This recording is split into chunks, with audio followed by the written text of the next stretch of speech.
4 score and 7 years ago, our fathers brought forth on this continent a new nation, conceived in liberty and dedicated to the proposition that all men are created equal.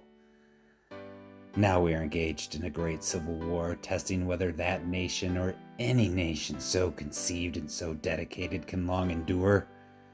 We're met on a great battlefield of that war. We've come to dedicate a portion of that field as a final resting place for those who here gave their lives that this nation might live. It's altogether fitting and proper that we should do this. But in a larger sense, we cannot dedicate, we cannot consecrate, we cannot hallow this ground. The brave men living and dead who struggled here have consecrated it far above our poor power to add or detract. The world will little note nor long remember what we say here, but it can never forget what they did here. It is for us, the living, rather, to be dedicated here to the unfinished work which they who fought here have thus so far nobly advanced.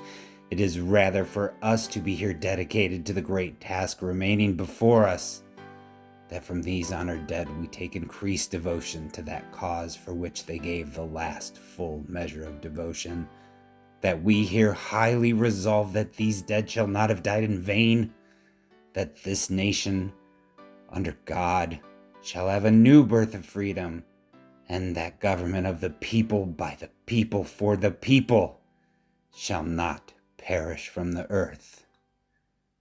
Abraham Lincoln, November 19th, 1863.